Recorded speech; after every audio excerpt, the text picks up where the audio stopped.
Bottom of the deck ಬಂದಿರುವಂತಹದ್ದು empress card ಬಂದಿದೆ. So empress card ಏನನ್ನು ರೆಪ್ರೆಸೆಂಟ್ ಮಾಡುತ್ತೆ?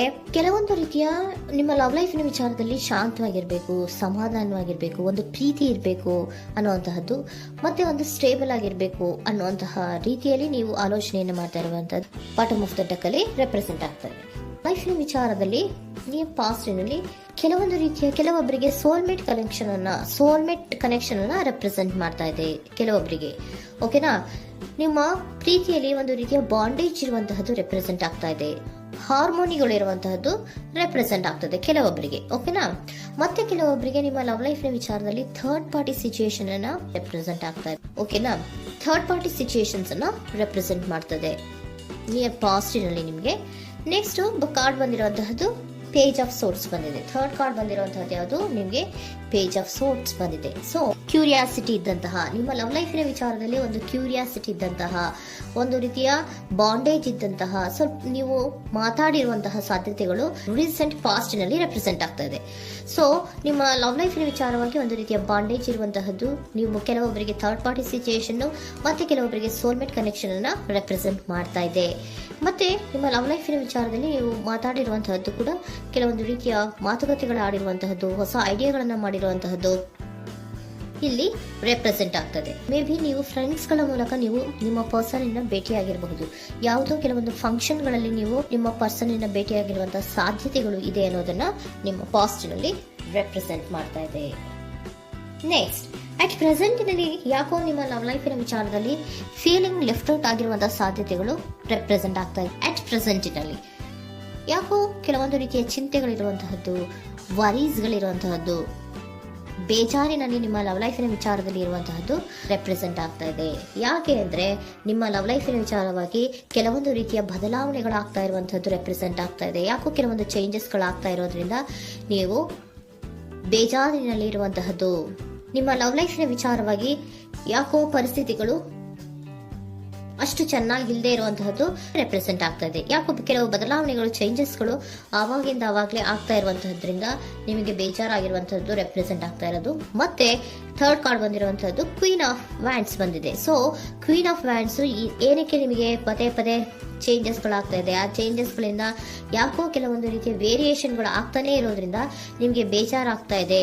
ಸೊ ಅದಕ್ಕೋಸ್ಕರ ನೀವೇನ್ ಮಾಡ್ತೀರಾ? ಬಹಳ ಧೈರ್ಯವಾಗಿ ಕೆಲವೊಂದು ನಿರ್ಣಯಗಳನ್ನ ಮಾಡುವಂತಹ ಸಾಧ್ಯತೆಗಳು ಅಟ್ ಪ್ರೆಸೆಂಟ್ ನಲ್ಲಿ ರೆಪ್ರೆಸೆಂಟ್ ಆಗ್ತಾ ಇದೆ.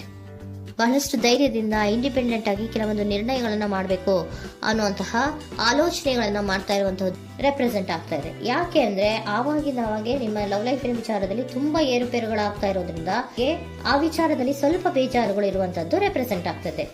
ಇನ್ ಇಮಿಡಿಯೇಟ್ ಫ್ಯೂಚರಿನಲ್ಲಿ ಯಾಕೋ ನೀವು ಕೆಲವೊಂದು ವಿಚಾರಗಳಲ್ಲಿ ನೋಡಿ ಆತಂಕ ಪಡ್ತಾ ಇರುವಂತಹ, ಎಗೇನ್ ಬೇಜಾರನ್ನ ಪಡ್ತಾ ಇರುವಂತಹದ್ದು, ನಿದ್ರಾಹೀನತೆಯನ್ನ ಮಾಡ್ಕೋತಾ ಇರುವಂತಹದ್ದು, ಸ್ಟ್ರೆಸ್ ನಲ್ಲಿ ಇರುವಂತಹದ್ದು ರೆಪ್ರೆಸೆಂಟ್ ಆಗ್ತಾ ಇದೆ. ಕೆಲವೊಂದು ನಿರ್ಣಯಗಳನ್ನು ತಗೊಳ್ಳುವಂತಹ ಸ್ಟ್ರೆಸ್ ಗಳಲ್ಲಿ ಇರುವಂತಹದ್ದು ಕೆಲವೊಬ್ಬರಿಗೆ ಯಾಕೋ ಇಮಿಡಿಯೇಟ್ ಫ್ಯೂಚರ್ ನಲ್ಲಿ ಕೂಡ ರೆಪ್ರೆಸೆಂಟ್ ಆಗ್ತಾ ಇದೆ. ಆದ್ರೆ ಫ್ಯೂಚರ್ ನಲ್ಲಿ ನೀವು ಏನ್ ಮಾಡ್ಬೇಕಾಗಿತ್ತು? ಸೊ ಕ್ವಿಕ್ ಥಿಂಕಿಂಗ್ ಅನ್ನ ಮಾಡ್ಬೇಕಾಗಿತ್ತು. ಕೆಲವು ವಿಚಾರಗಳ ಬಗ್ಗೆ ನೀವು ಫೋಕಸ್ ಅನ್ನ ಮಾಡ್ಬೇಕಾಗಿತ್ತು.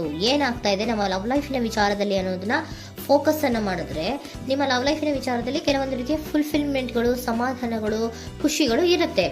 ಯಾವಾಗ ನೀವು ಫೋಕಸ್ ಅನ್ನ ಮಾಡೋದಿಲ್ವೋ ಆಗ ನಿಮ್ಗೆ ಮತ್ತಷ್ಟು ಆತಂಕಗಳು, ಬೇಜಾರುಗಳು ಆಗುವಂತ ಸಾಧ್ಯತೆಗಳು ಇದೆ. ಇದು king of swords, nine of ಸೋರ್ಸಿನ ಕ್ಲಾರಿಫಿಕೇಶನ್ ಕಾರ್ಡ್ ಅಷ್ಟೇ. ಅಂದ್ರೆ ಏನು? ನೀವು ಕೆಲವೊಂದು ವಿಚಾರಗಳಲ್ಲಿ ಫೋಕಸ್ ಅನ್ನ ಮಾಡಬೇಕು. ಲವ್ ಲೈಫಿನ ವಿಚಾರಗಳಲ್ಲಿ ಫೋಕಸ್ ಅನ್ನ ಮಾಡಿ ಕೆಲವೊಂದು ರೀತಿಯ ಆಕ್ಷನ್ಸ್ ಗಳನ್ನ ತಗೊಂಡ್ರೆ ಫುಲ್ಫಿಲ್ಮೆಂಟ್ ಗಳಾಗುವಂತಹ, ಸಮಾಧಾನಗಳಾಗುವಂತಹ, ಖುಷಿಗಳಾಗುವಂತಹ ಸಾಧ್ಯತೆಗಳು ಇದೆ. ಕರೆಕ್ಟ್ ಆಗಿ ಮಾತಾಡಬೇಕು. ಏನ್ ಮಾತಾಡಬೇಕು ನಿಮ್ಮ ಲವ್ ಲೈಫಿನ ವಿಚಾರವಾಗಿ ಕರೆಕ್ಟ್ ಆಗಿ ಮಾತಾಡಿ ಕೆಲವೊಂದು ರೀತಿಯ ಕ್ಲಿಯರ್ ಥಿಂಕಿಂಗ್ ಅನ್ನ ಮಾಡಿ ಕ್ವಿಕ್ ಆಕ್ಷನ್ಸ್ ಅನ್ನ ತಗೊಳ್ಳುವಂತಹದ್ದು ರೆಪ್ರೆಸೆಂಟ್ ಆಗ್ತಾ ಇದೆ. ಓಕೆನಾ? ಇದಿಷ್ಟು ನಿಮ್ಮ ಕಾರ್ಡ್ಸ್ ನ ರೀಡಿಂಗು. ನೆಕ್ಸ್ಟ್, ಏಂಜಲ್ ಗೈಡೆನ್ಸ್ ನಿಮ್ಗೆ ಏನ್ ಹೇಳ್ತಾ ಇದ್ದಾರೆ ಅನ್ನೋದನ್ನ ನೋಡೋಣ. ನಿಮ್ಮ ಲವ್ ಲೈಫಿನ ವಿಚಾರವಾಗಿ ಏಂಜಲ್ ಗೈಡೆನ್ಸ್ ಏನ್ ಕೊಡ್ತಾ ಇದ್ದಾರೆ? ವೇಟ್ ಅಂತ ಹೇಳ್ತಾ ಇದ್ದಾರೆ. ಸ್ವಲ್ಪ ತಾಳ್ಮೆಯಿಂದ ಇರೋ, ಅವಸರದಲ್ಲಿ ಯಾವ ನಿರ್ಧಾರವನ್ನ ಕೂಡ ಮಾಡಬೇಡ ಅನ್ನೋದನ್ನ ಏಂಜಲ್ ಗೈಡೆನ್ಸ್ ಕೊಡ್ತಾ ಇದ್ದಾರೆ. It's up to you. ಇದು ಎಲ್ಲ ನಿನಗೆ ಬಿಟ್ಟಿರುವಂತಹದ್ದು.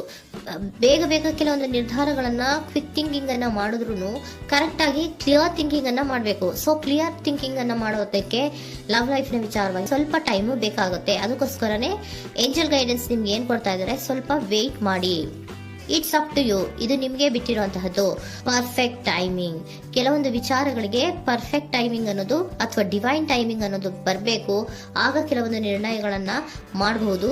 ಸ್ವಲ್ಪ ನೀವು ಈಗ ಯಾವುದೇ ರೀತಿಯ ಅವಸರದ ನಿರ್ಧಾರಗಳನ್ನು ಮಾಡೋದು ಬೇಡ ಅಂತ ಹೇಳ್ತಾ ಇದ್ದಾರೆ. ಓಕೆ, ಸರೆಂಡರ್ ಕಾರ್ಡ್ ಏನ್ ಹೇಳ್ತಾ ಇದ್ದಾರೆ ಅನ್ನೋದನ್ನ ನೋಡೋಣ.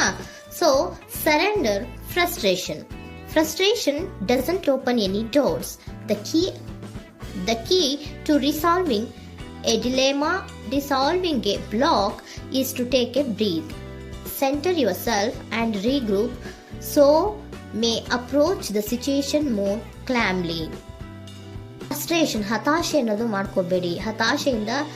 ಹತಾಶೆ ಮಾಡ್ಕೊಳ್ಳೋದ್ರಿಂದ ನಿಮ್ಗೆ ಯಾವುದೇ ರೀತಿಯ ಹೊಸ ಐಡಿಯಾಗಳು ಬರಲ್ಲ, ಹೊಸ ಥಿಂಕಿಂಗ್ಗಳು ಬರಲ್ಲ, ಕ್ಲಿಯರ್ ಥಿಂಕಿಂಗ್ ಅನ್ನ ಮಾಡಕ್ಕೆ ಸಾಧ್ಯ ಆಗಲ್ಲ. ಸೊ ಅದಕ್ಕೆ ನೀವೇನ್ ಮಾಡ್ಬೇಕು, ಫ್ರಸ್ಟ್ರೇಷನ್ ಅನ್ನ ಬಿಟ್ಬಿಟ್ರೆ ನೀವು ಸಮಾಧಾನವಾಗಿ ಯೋಚನೆ ಮಾಡಿ ಕೆಲವೊಂದು ನಿರ್ಧಾರಗಳನ್ನ ಮಾಡಿ ಅನ್ನೋದನ್ನ ಸರೆಂಡರ್ ಕಾರ್ಡ್ ಕೂಡ ನಿಮ್ಗೆ ಹೇಳ್ತಾ ಇದ್ದಾರೆ. ಸೊ ನಿಮ್ಮ ಲವ್ ಲೈಫಿನ ವಿಚಾರದಲ್ಲಿ ಈಗ ಸ್ವಲ್ಪ ನಿಮಗೆ ಬೇಜಾರುಗಳಿರುವಂತಹದ್ದು, ಕೆಲವೊಂದು ಬದಲಾವಣೆಗಳು, ವೇರಿಯೇಷನ್ಗಳು ಆಗ್ತಾ ಇರುವಂತಹದ್ದು ರೆಪ್ರೆಸೆಂಟ್ ಆಗ್ತಾ ಇದೆ. ಸೊ ನಿಮ್ಮ ಲವ್ ಲೈಫಿನ ವಿಚಾರಕ್ಕೆ ಫ್ಯೂಚರಿನಲ್ಲಿ ಕೆಲವೊಂದು ಆಕ್ಷನ್ಸ್ ಅನ್ನ ತಗೋಬೇಕಾದ್ರೆ ಸ್ವಲ್ಪ ವೇಟ್ ಮಾಡಬೇಕು, ಕ್ಲಿಯರ್ ಆಗಿ ಥಿಂಕ್ ಮಾಡಬೇಕು, ಅದರಲ್ಲೇ ಆಕ್ಷನ್ಸ್ ಅನ್ನ ತಗೋಬೇಕು ಅನ್ನೋದನ್ನ ಹೇಳ್ತಾ ಇದ್ದಾರೆ. ಓಕೆನಾ? ಆಗ ಮಾತ್ರ ನಿಮ್ಗೆ ನಿಮ್ಮ ಎನರ್ಜಿಯಲ್ಲಿ ಏನ್ ಶಾಂತತೆ ಬರಬೇಕು ಅಂತ ಹೇಳ್ತೀರಲ್ಲ, ಆ ಶಾಂತತೆ ಏನ್ ಬರಬೇಕು, ಲವ್ ಲೈಫಿನ ವಿಚಾರವಾಗಿ ಶಾಂತತೆ ಯಾವಾಗ ಬರುತ್ತೆ ಅಂದ್ರೆ ನೀವು ಕ್ಲಿಯರ್ ಥಿಂಕಿಂಗ್ ಅನ್ನ ಮಾಡಿದಾಗ ಮಾತ್ರ ಬರುವಂತಹದ್ದು ಅನ್ನೋದು ಕಾರ್ಡ್ಸ್ ಗಳಲ್ಲಿ ರೆಪ್ರೆಸೆಂಟ್ ಆಗ್ತದೆ.